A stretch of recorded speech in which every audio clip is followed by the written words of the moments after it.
Saúde a igreja de Deus com a paz do Senhor Jesus, amém? Quem está feliz com Jesus essa noite? Quem pode dar uma salva de palmas bem alegre para Jesus? Graças a Deus. Que bênção. Meus irmãos, grato a Deus pela oportunidade que o Senhor concede a nós de estarmos aqui na presença de Deus, para adorarmos o Senhor, nosso Deus, na beleza da sua santidade, agradecer a Deus pelos benefícios, por tudo quanto Deus Ele tem feito por nós. Louvo a Deus pela vida de cada um dos meus irmãos, das minhas irmãs, que Deus possa continuar abençoando e recompensando a vida de todos, para a glória de Deus. Meus irmãos, sem perda de tempo, vamos ler a palavra do Eterno, o qual se encontra em Atos dos Apóstolos. Atos dos Apóstolos, capítulo de número 22. Aliás, capítulo 20, verso 22. Deus abençoe. Graças a Deus. Veja se alguém ao seu lado sem a Bíblia, aproxime-se para que junto nós possamos ler a palavra de Deus.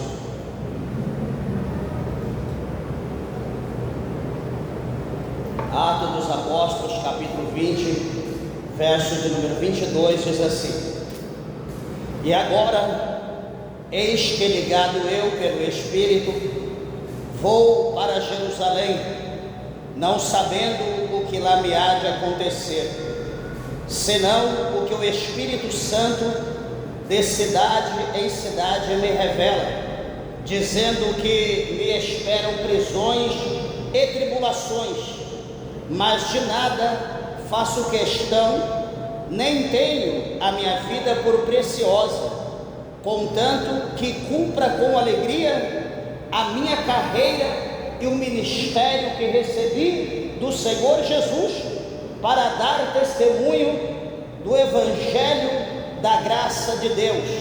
E agora, na verdade, sei que todos vós, por quem passei pregando o reino de Deus, não vereis mais o meu rosto. Portanto, no dia de hoje, vos protesto que estou limpo do sangue de todos, porque nunca deixei de vos anunciar todo o conselho de Deus. Olhai por vós e por todo o rebanho, sobre que o Espírito Santo vos constituiu bispos, para apacentardes a igreja de Deus, que Ele resgatou com o seu próprio sangue. Amém? Meus irmãos, podeis assentar, desocupe vossas mãos e dê uma salva de palma para Jesus com alegria. Graças a Deus.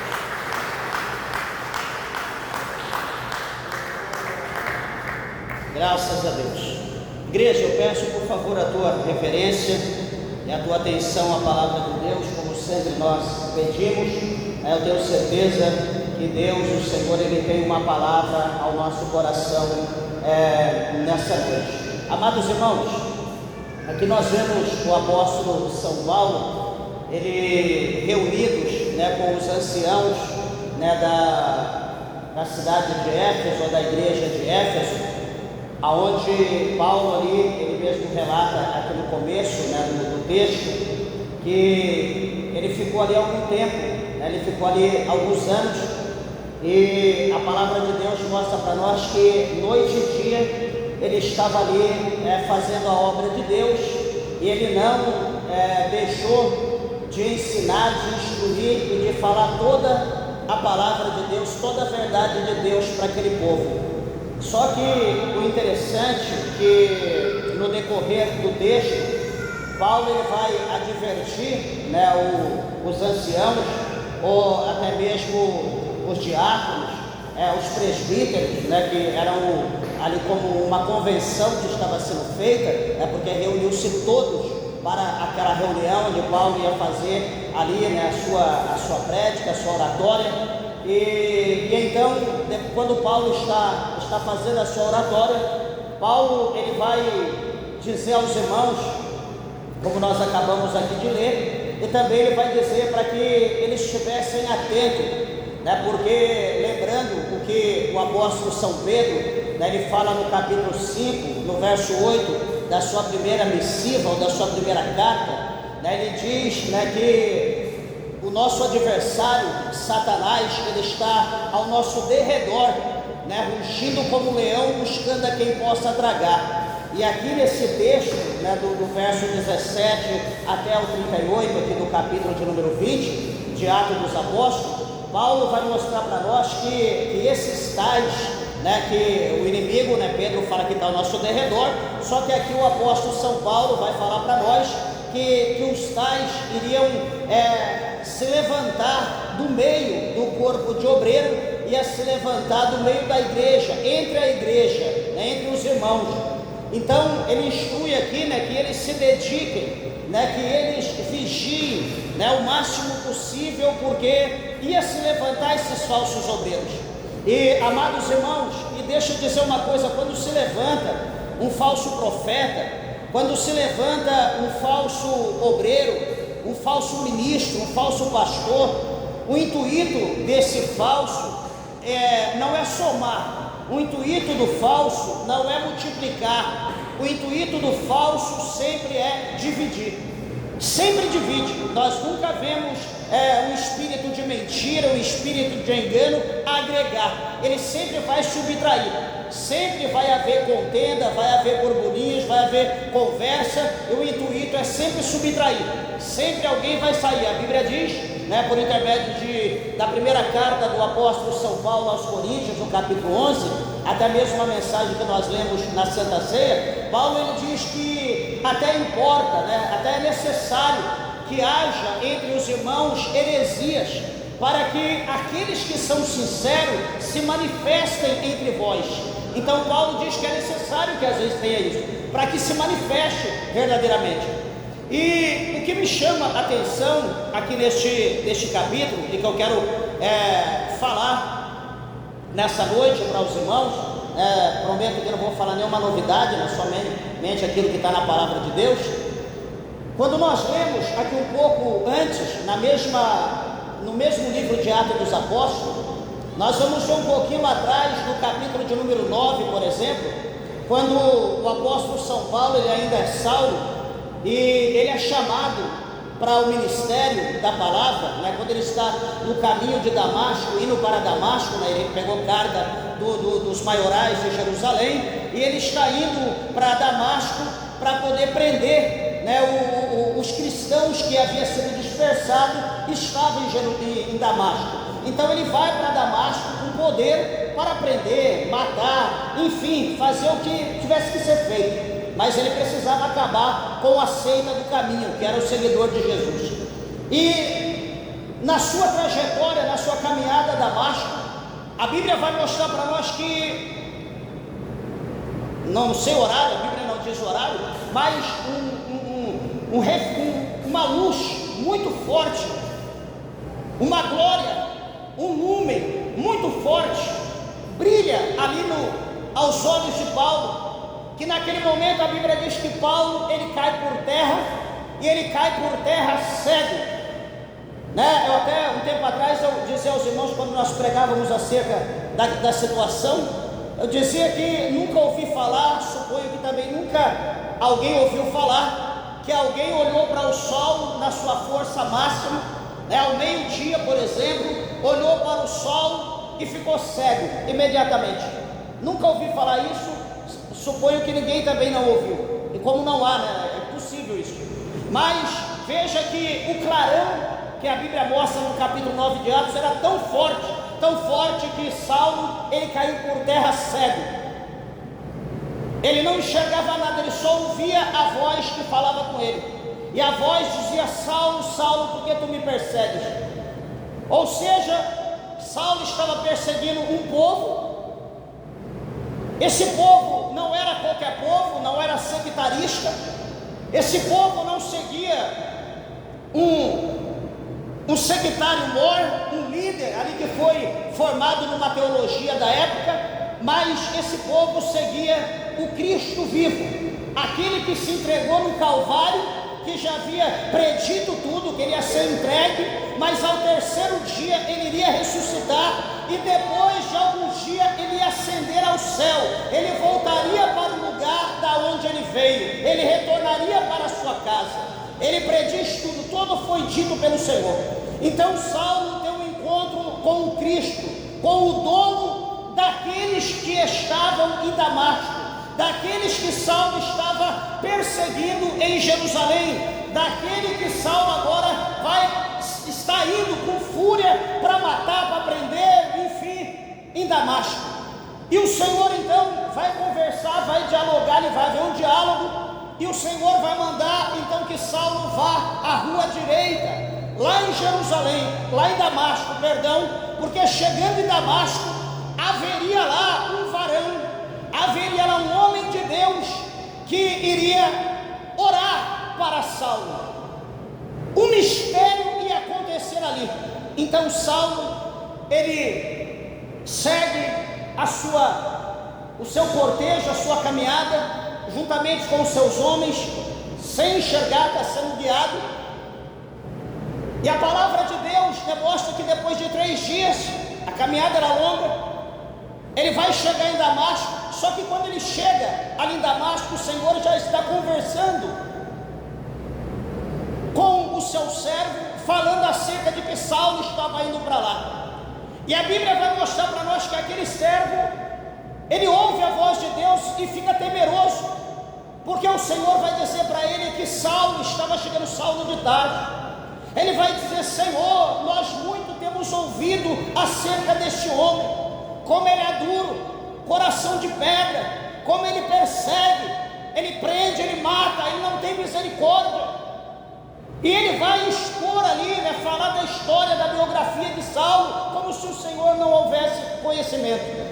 E o Senhor vai dizer: fica tranquilo, você vai orar por ele, ele vai enxergar, ele está cego, o coração dele vai ser quebrado em suma. O Senhor fala: olha, fica tranquilo, porque esse Saulo, ele é um vaso escolhido,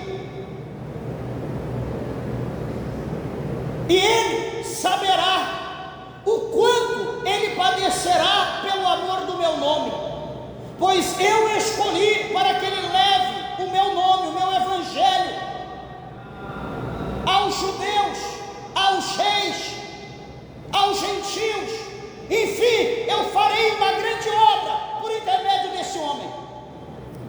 Amém? Então vou orar.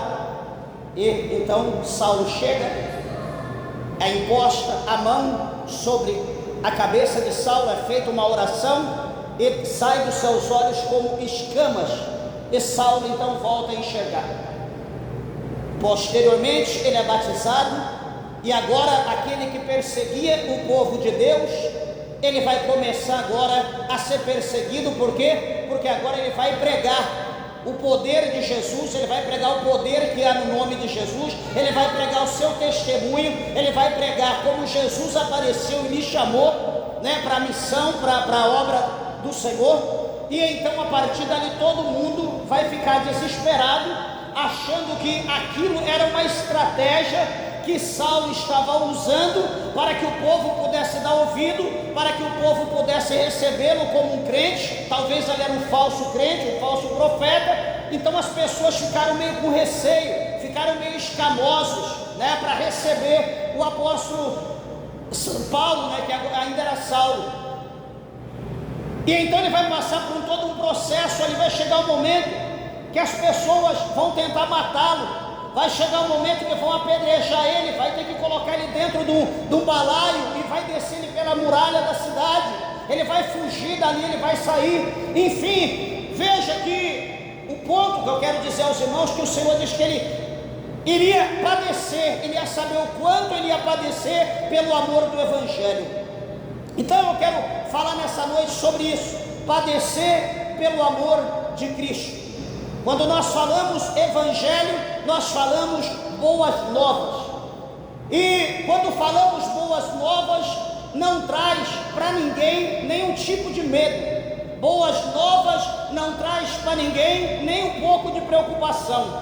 Mas, amados irmãos, a boa nova, ela confronta o diabo, ela confronta o inimigo. As boas novas confrontam aqueles que são opostos à palavra de Deus, a tudo aquilo que o Senhor tem falado pela sua palavra. As boas novas nem para muitas das vezes a igreja são boas, porque a igreja está opostamente ao contrário às boas novas que o Senhor tem para eles.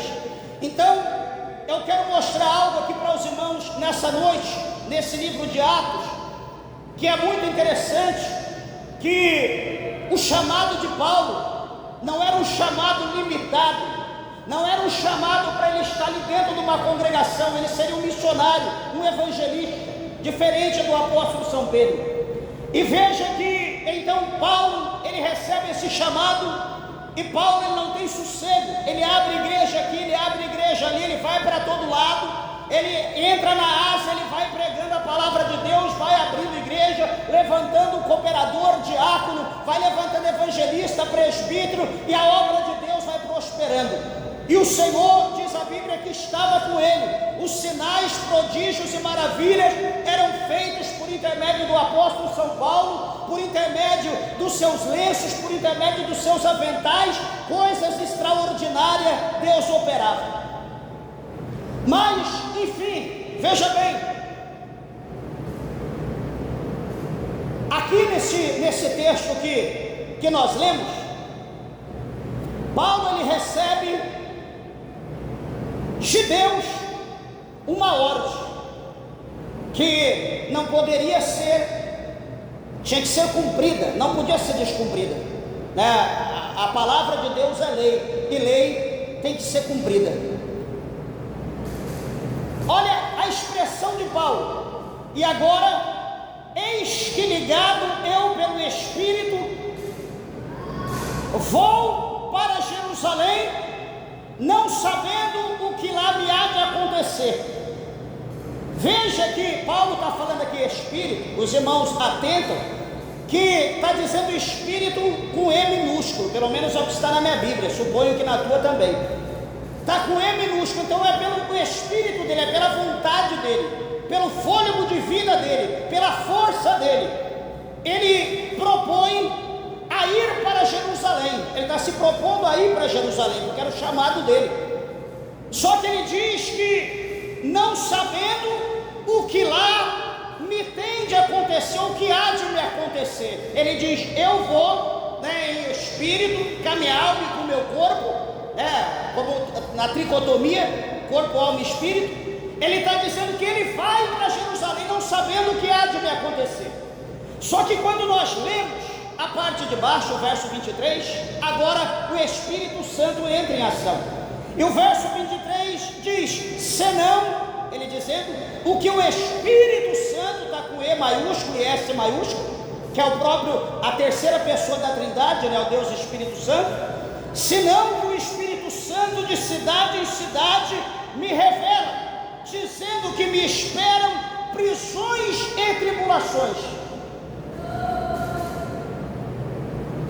O Espírito de Paulo, a sua pessoa, queria ir a Jerusalém, só que não sabia o que haveria, ou que estaria esperando ele lá. Só que em contrapartida, o Espírito Santo de Deus vai dizer para ele: você vai a Jerusalém, só que detalhe, lá vai estar te esperando prisões e tribulações.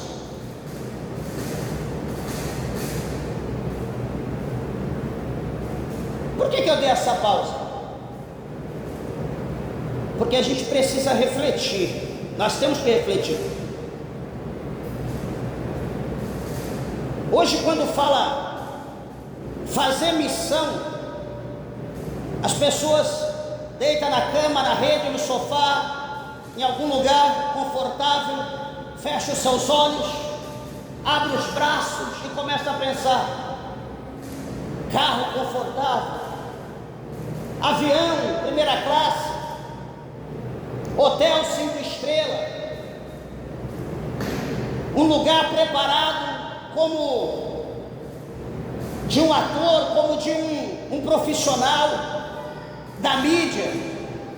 aonde haverá multidões de gente ali tudo preparado, eu vou chegar, só dar o show, receber ali um trocado e voltar para trás. Muitos, quando falam em missão, pensam dessa maneira. Está errado? Não, você pode pensar dessa forma. Só que eu digo aos irmãos que quando nós lemos a palavra de Deus, em hipótese alguma, a Bíblia não revela nenhum tipo de luxúria para aqueles que faz a missão do Senhor. A missão de Deus em todo tempo, em todo lugar, em toda época, a missão foi árdua. A missão é deserto. A missão não é brincadeira. E as pessoas acham que fazer missão é motivo para se exaltar, para se engrandecer, para se enriquecer, para ensoberbecer, enfim. E a missão não é isso. Por que eu estou dizendo? O espírito de Paulo, imagina, talvez pensa alguma coisa, ele não sabe o que vai acontecer. Talvez ele quer ir tranquilo, em paz, sabendo que talvez chegaria lá, pregaria a palavra, expulsaria alguns demônios, ganharia algo, tranquilo e voltaria. Ou abriria uma igreja e voltaria. Só que o Espírito Santo de Deus diz para ele: Saulo, você vai a Jerusalém? É, Espírito Santo, eu estou pensando em ir. Eu quero ir sim. Só que é o seguinte, você vai. Só que lá está preparado cadeias e tribulações. Quando fala cadeia se lembra o quê? Limitação. Cadeia lembra o quê? Prisão. Cadeia lembra o quê? Cala a boca, fica quieto. Cadeia lembra o quê? Sofrimento, padecer, desprezo, solitária. Cadeia não é uma coisa que ninguém tem atração. Quando se diz que lá estará esperando tribulações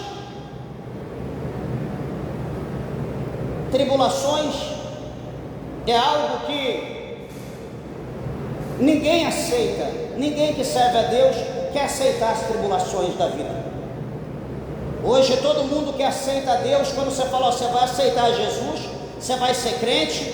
Só que detalhe, haverá muitas tribulações no decorrer dos meses, no decorrer dos anos, no decorrer da sua trajetória, do teu amadurecimento. Vai haver tribulação, e não vai ser pouca, não vai ser muita.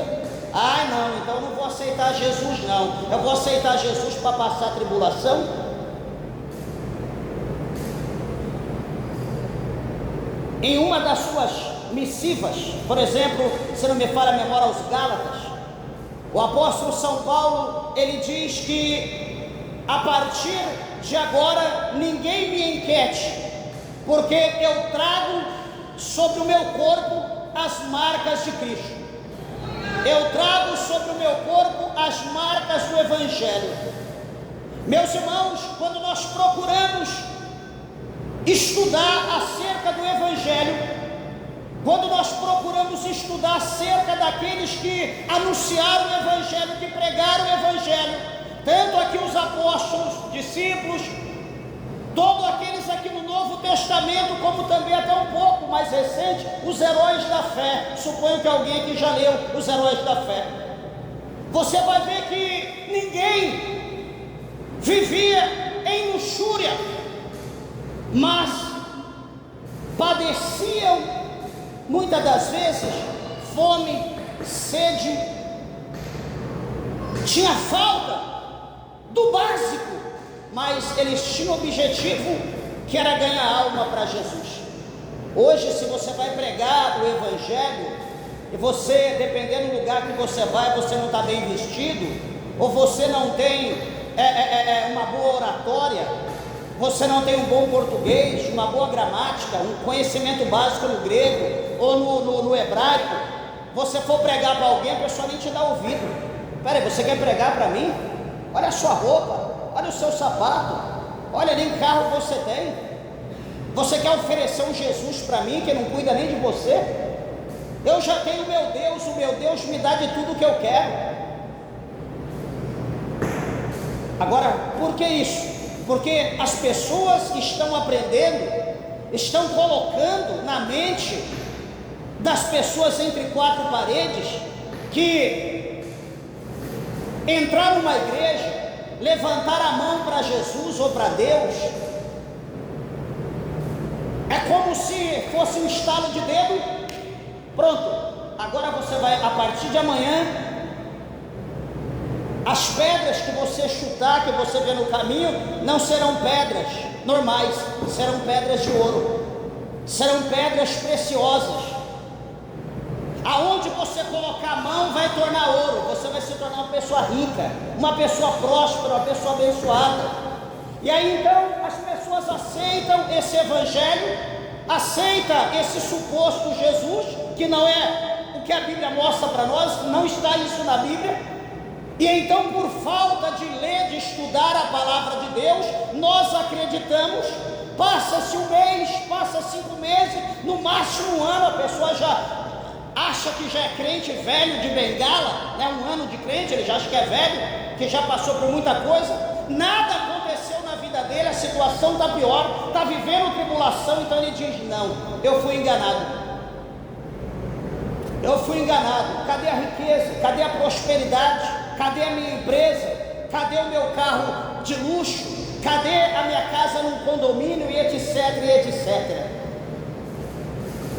Igreja, no capítulo de número 16, no verso de número 33, do Evangelho de São João, o Senhor Jesus, ele deixou escrito lá. Presta bem atenção que o Senhor disse para nós no Evangelho. Ele diz: eu digo isso para que em mim vós tenhais paz. Ele continua no mesmo verso 16, na parte B: no mundo tereis aflição, ou tribulação, ou angústia. Mas ele continua dizendo: mas tende bom ânimo, eu venci o mundo. Então Jesus, ele não promete para nós um evangelho mentiroso como estão pregando hoje, o evangelho da prosperidade, o evangelho do enriquecimento, que é mentira. Até os ricos estão ficando pobres, até os ricos estão falindo hoje. As empresas, veja quantas empresas estão se fechando, quantas pessoas estão perdendo o que tem, quantas pessoas estão fugindo.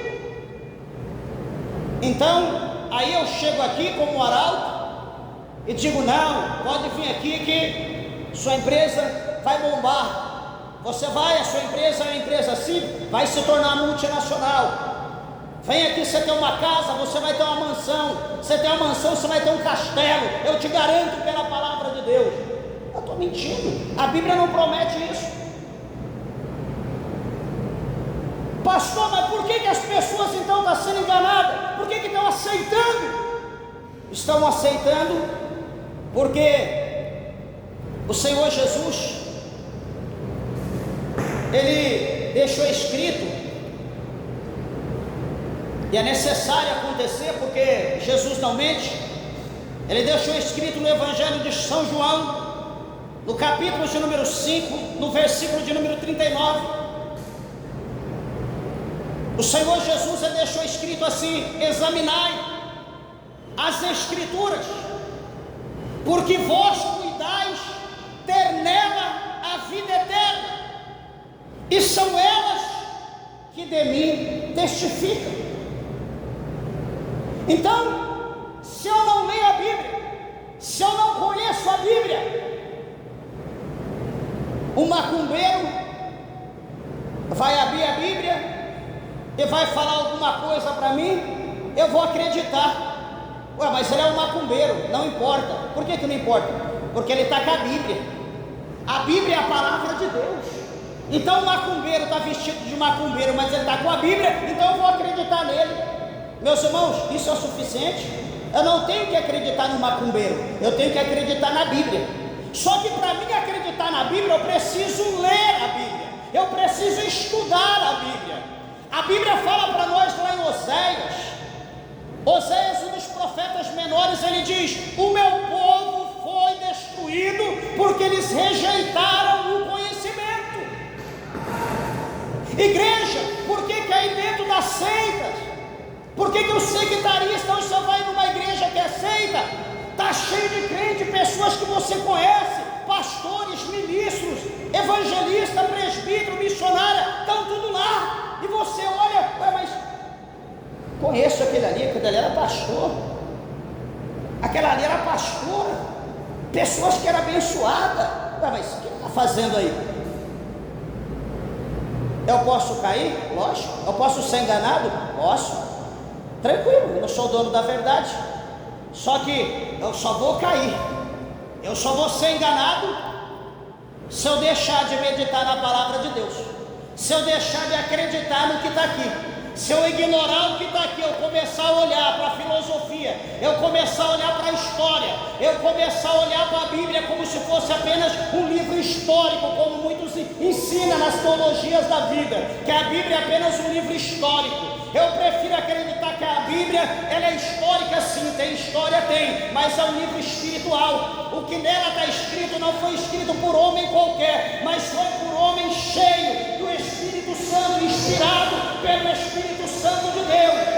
E o escritor aos Hebreus em 4:12, ele diz para nós que a palavra de Deus, ela é viva e eficaz, ela é mais penetrante do que espada alguma de 2 gumes, que penetra na divisão da alma e do espírito, entre juntas e medula. Ela é apta para discernir os pensamentos e intenções do coração humano. Ela é viva, só que ela tem poder a partir do momento que eu começar a ler, a partir do momento que eu começar a folhear e meditar. Então ela vai começar a agir como uma magia, como um poder espiritual. Ela vai começar a agir na minha vida. Quando eu menos imaginar, eu vou estar lapidado de acordo com a vontade do Espírito Santo, pela palavra que eu estou lendo. O sábio Salomão, lá no início de Provérbios, no capítulo 3, 4, se não me falha a memória, ele diz para nós amar a palavra, para nós exaltá-la, porque em nós exaltarmos ela nos exaltará. Mas, amados, o apóstolo São Paulo aqui, sabendo que a tribulação, que a prisão faz parte, porque o próprio Cristo passou por isso, e ele diz em 1 Coríntios capítulo 11, verso 1: sede meus imitadores como eu sou de Cristo. Então o que Cristo passou, Paulo estava passando, e nós que somos imitadores de Paulo, nós também passamos o que Paulo passou. É necessário nós passarmos. Não adianta você querer servir a Deus, querer servir a Jesus e pensar que você vai ter uma vida esplêndida, arregalada nessa terra, que você não vai ter prova, não vai ter luta, não vai ter perseguição, não vai ter tormenta. Você está enganado. Eu te digo que você está enganado e que jamais você vai ficar isento dessas coisas, jamais.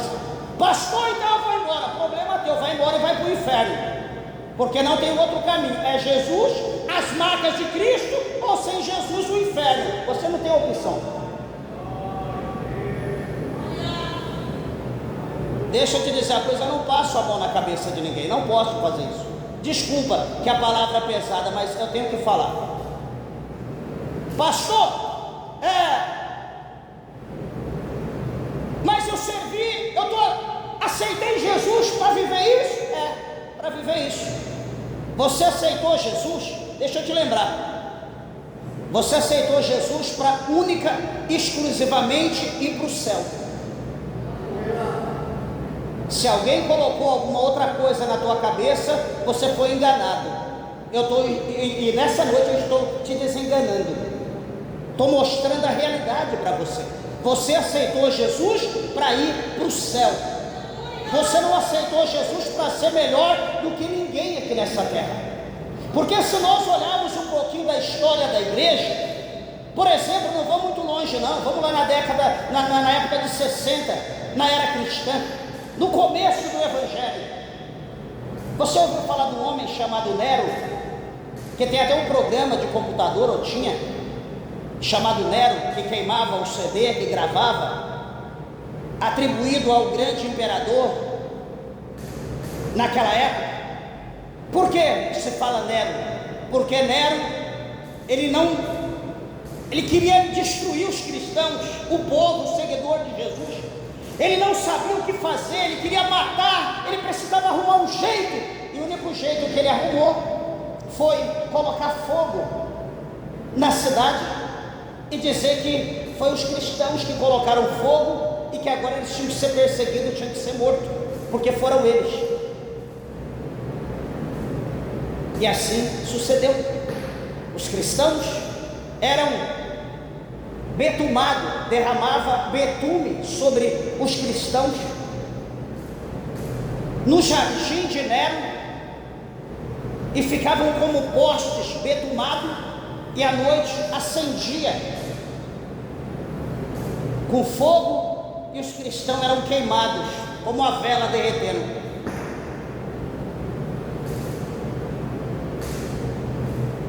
Aí, com base nisso, eu pergunto: qual é a mesma tribulação que você está passando? Qual é o problema, a mesma luta? Há uma dor de cabeça? Qual o mesmo problema? Está doendo a sua perna? Qual é o problema mesmo? O salário está baixo lá na empresa? Qual é o mesmo problema? Tem um amigo lá no trabalho que está me perseguindo. Me desculpa eu dizer, mas isso não é luta, isso não é provação, isso é algodão doce para crente, isso é o famoso mamão com açúcar para crente. Leia um pouco a palavra de Deus, por exemplo, o livro do profeta Daniel, o último livro dos profetas maiores. Dá uma lida lá e você vai ver o que aconteceu, o que estava acontecendo naquela época. Como Daniel ele viveu, como seus amigos viveram, a questão da cova dos leões, a questão do forno de fogo ardente. Dá uma lida na palavra de Deus. Quando você for abrir a boca para reclamar, para falar de problema, lê a Bíblia. Dá uma lida na palavra de Deus e você vai ver que nós estamos na bênção, que nós não estamos passando nada, que nós estamos em cima da nuvem. Nós não estamos vivendo nada comparado com o que viveram os nossos, aqueles que vieram antes de nós. Aqui, Evangelho de São Mateus, capítulo 5. O Senhor Jesus aqui ele dá uma palavra de ânimo. Capítulo 5, verso 11. O Senhor Jesus vai dar aqui uma palavra de ânimo para nós que sofremos tanto. 5:11 ele diz assim, Mateus 5:11: bem-aventurados sois vós, quando vos injuriarem e perseguirem e mentindo, disserem todo mal contra vós por minha causa.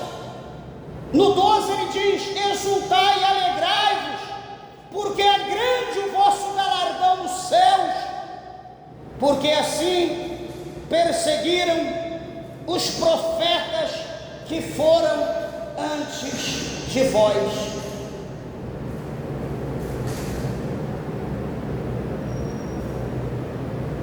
O que você está passando, alguém já passou lá atrás, e alguém que passou lá atrás deixou para nós o testemunho. Está escrito a sua história, a sua biografia na Bíblia, aonde eles revelam o que passaram e como eles venceram. Pastor, como que eles venceram? Leia a Bíblia, você vai aprender. A fé vem pelo ouvir pela palavra de Deus. É mais fácil eu ficar lá o dia inteiro, tendo até cãibra na mão, afinando o dedo, deixa eu dizer, ninguém vai aposentar, porque o dedo vai afinar de ficar apertando o celular, não. Não adianta ir lá no INSS que não vai te aposentar por desgaste de dedo, não. Ah não, eu estou evangelizando, mandando um coraçãozinho, Jesus te ama, mandando um pedacinho de letra, de louvor, mandando um bonequinho, Jesus vai vir, você vai para o inferno, achar que está abafando, evangelizando, ganhando o mundo para ele. Isso não salva, isso não converte, isso não transforma a vida de ninguém. O negócio é boca a boca, cara a cara, mão na cabeça, joelho no chão, boca no pó.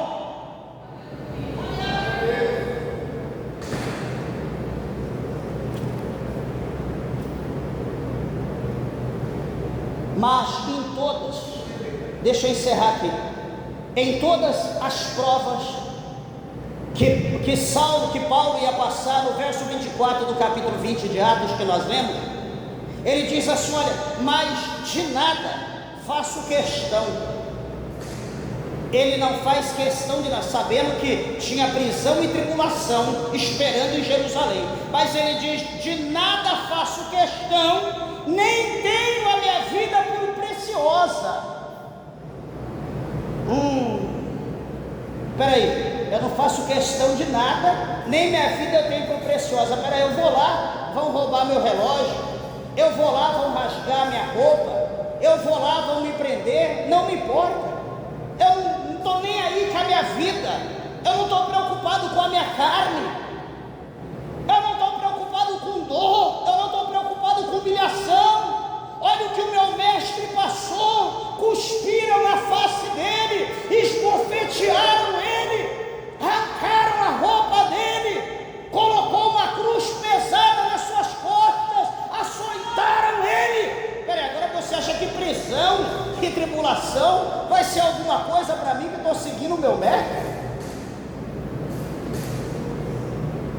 Eu quero mais é morrer falando a verdade. Olha o que ele diz na sequência, não tendo a minha vida por preciosa, contando que cumpra com alegria a minha carreira e o meu ministério que recebi do Senhor Jesus para dar testemunho do Evangelho e da graça de Deus.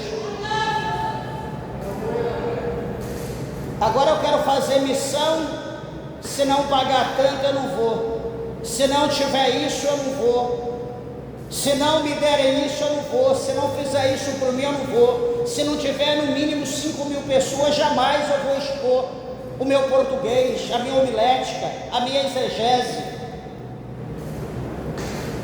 Será que esses que se diz pregador, missionário, englobado nessa teologia de hoje, será que segue a teologia do apóstolo Paulo? Provavelmente não, meus irmãos, provavelmente não. Presta atenção aqui, por favor.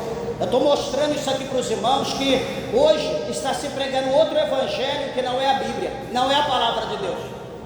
Observa aqui no verso de número 4 do capítulo 21 de Atos, no capítulo 21, verso 4, Paulo diz assim: e achando discípulos, ficamos ali 7 dias.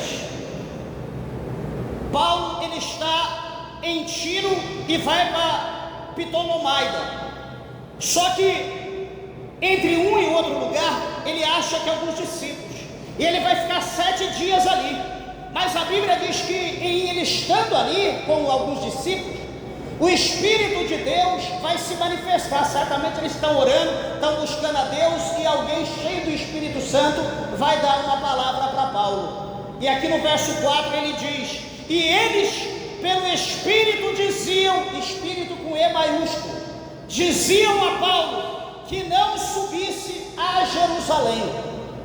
Então, no verso 20, no verso 23, capítulo 20, verso 23, o Espírito fala que prisão e tribulação espera por Paulo. Aqui no 21, no verso 4, o Espírito diz para ele não subir a Jerusalém.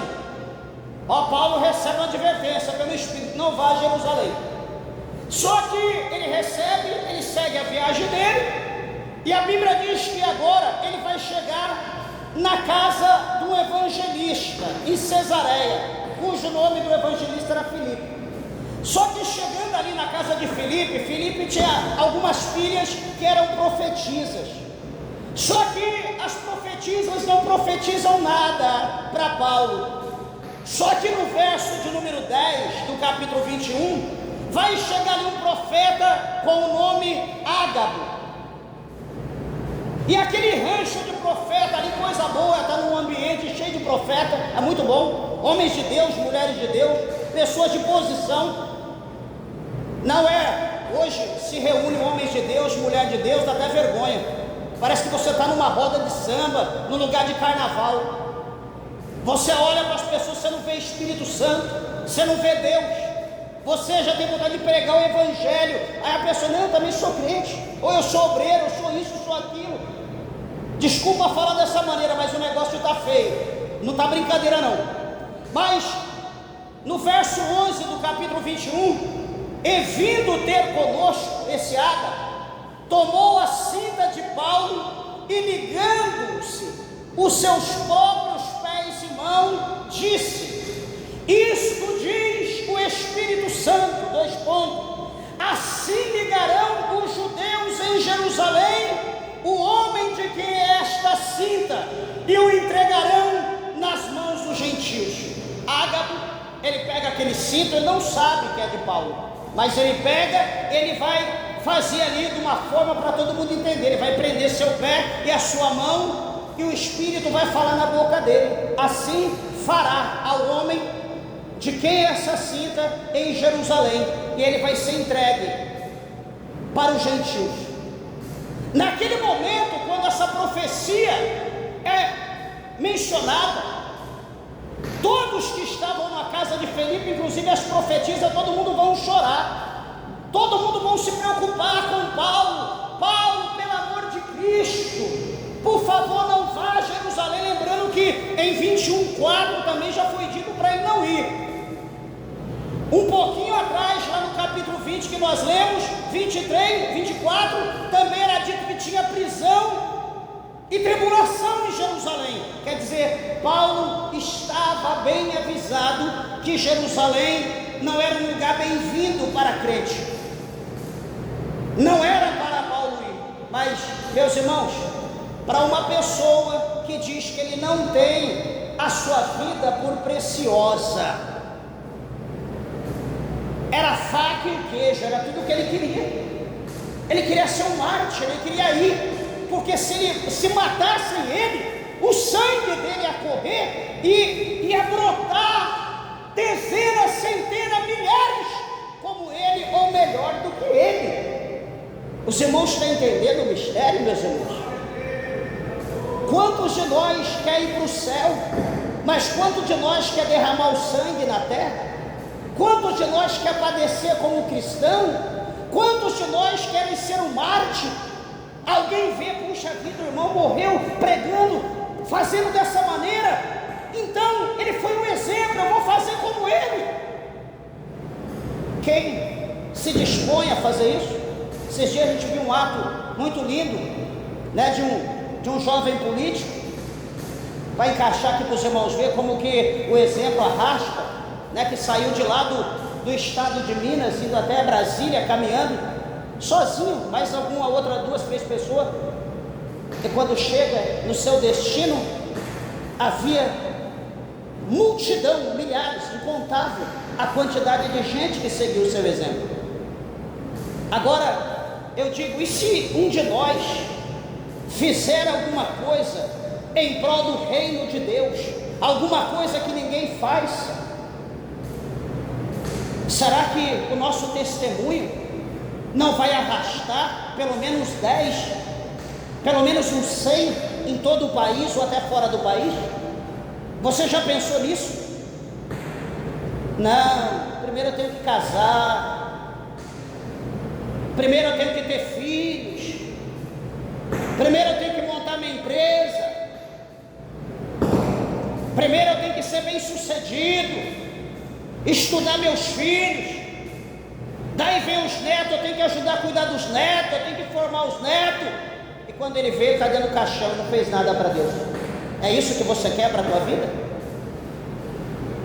Então todo mundo vai chorar por causa de Paulo, todo mundo vai chorar. Só que no verso de número 12 do capítulo 21 de Atos: e ouvindo nós isto, rogamos-lhes, tanto nós como os que eram daquele lugar, que não subisse para Jerusalém. Todo mundo pedindo para Paulo não subir. No verso 13, Paulo diz: mas Paulo respondendo, 2 pontos: que fazeis vós chorando e magoando o meu coração? Porque eu estou pronto não só a ser ligado, mas ainda a morrer em Jerusalém, pelo nome do Senhor Jesus.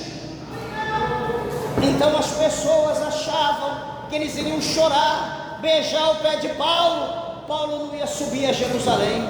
Paulo: peraí, vocês estão me entristecendo, vocês estão me machucando, estão me ofendendo. Eu estou pronto não a só ir, mas a sofrer, a padecer, até morrer pelo amor do meu Salvador, porque Ele morreu por mim. Por que eu não posso fazer isso por Ele? Meus irmãos, deixa eu perguntar uma coisa: o que nós estamos fazendo, não para as pessoas, mas o que nós estamos fazendo para Cristo, levando em consideração o que Ele fez por nós? O que você está fazendo para Cristo?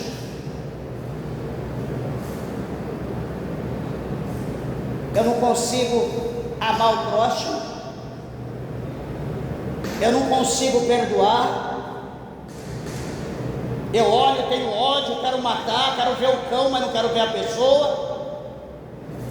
Desculpa eu dizer uma coisa: se Jesus voltar e nós estivermos nesse conjunto, nós vamos todo para o inferno, arrumadinho, bonitinho, com Bíblia e tudo, sem misericórdia, sem lombada, pode ter certeza. Vamos tudo para o inferno.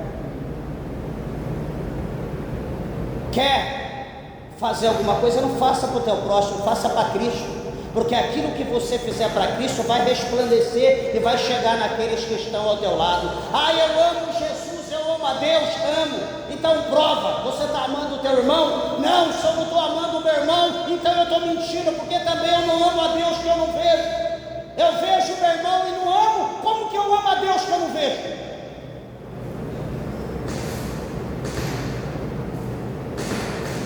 Encerro lembrando a igreja que nada pôde fechar a boca do apóstolo Paulo. Ele escreve para Timóteo, dizendo: Timóteo, eu estou preso, eu estou aqui nesse cárcere, preso, a minha pessoa, mas a palavra de Deus, ela não está presa. E lá dentro no cárcere ele escrevia as cartas, e Timóteo saía entregando nas igrejas. Meus irmãos, enquanto há tempo, faça algo para Deus. Ame, perdoe, abrace, beije, mostre que você tem o Espírito de Deus, mostre que você é um homem de Deus, mostre que você é uma mulher de Deus. Seja uma pessoa que tem o Espírito Santo de Deus. Ame os outros independente da circunstância, porque Jesus, ele disse que os ímpios lá fora também eles amam aqueles que eles gostam. O ímpio lá fora faz isso, e nós aqui dentro, sabe o que nós estamos fazendo? Vamos rever a nossa vida.